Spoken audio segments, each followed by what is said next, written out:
Hello everyone.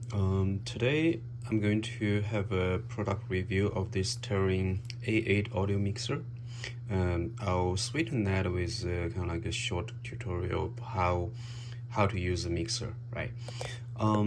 So what I have here is a channel, as you can see, a channel stereo mixer. And then first of all, I want to say,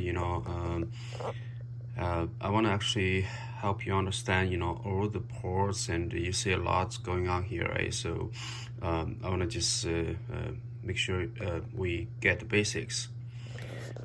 So on the top of this panel, you can see actually most of the mixer looks similar.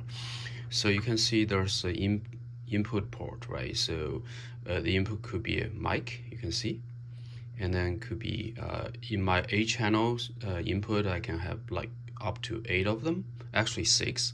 But this one, if you have a music instrument, right, and then you can use guitar, right? So I'll show you how to do that later. And then you can also have CD player input. You can also have some other kind of like input in this port.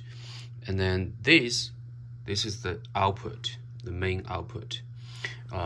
Obviously, because it's stereo, there's a left and right. That's why I have this cable, right? I bought this cable, and then connect to this can be connected to the amplifier or some speaker. Underneath here, you can see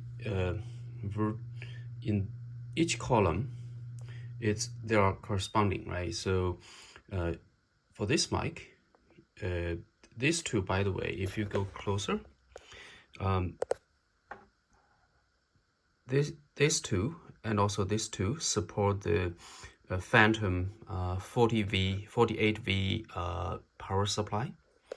And obviously, if you press this down, you'll use that, right? So internally, this guy actually provides the supply for 48V, right? So that works very well. And then this is an XLR mic, right? You can see the port. So I can unplug it. It looks like this, right?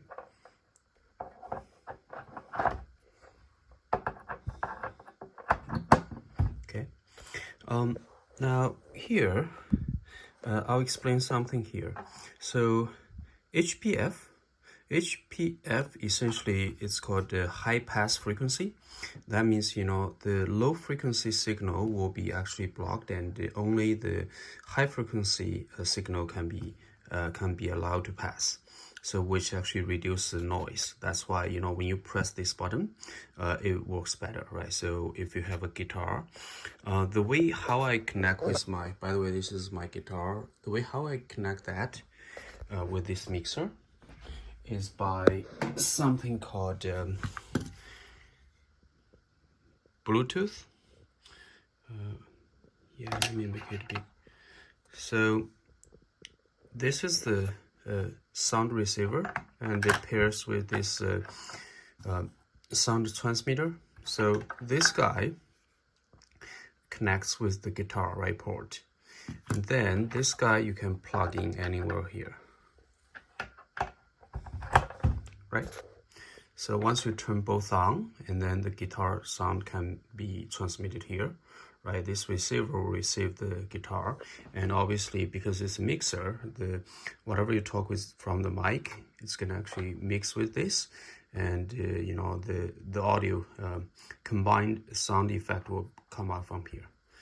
So there's a different frequency adjust button in each column. So this one, for example, for the mic, you can adjust this all the way to very high volume, and you can go with the low volume. That means the higher you go, that means the more high frequency signal will pass in, and then the lower you go, the less of the high frequency signal will come in, right? So same applies to mid and also low. And then this guy is the overall kind of like a volume, the control, right? And then here, FX. So this is the interesting button. If you, usually it's up, right? If you press this down, and then you can use this to adjust the effect. What this does is, instead of passing this signal directly out to the output, it will go through the internal processor.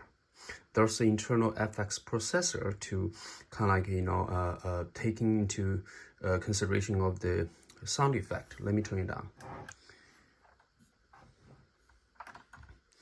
So here's the button to control different kind of like a sound effect. And you can see, in my example, this one has actually 24 of them, but for each, there's actually obviously different usage. Some are good for stage, some are good for house, hall, or some are good for room and things like that, right? Each manual has the details, and for each of the effect, you can use this button to kind of like adjust to see when your sound come in, which effect you want to apply to that sound, right? And then obviously the main here is actually the main volume, and then this guy here, this machine also, this mixer also allows input from PC and USB, right? When you press this down, when you pop it up, it's actually PC signal. You can enter PC signal, and you can, when you press it down, you can actually use the USB. For example, you have some like a audio information, and then you can actually get in from here, and then you can mute it. If you don't want to have this sound effect, you can press and it will stop it, right?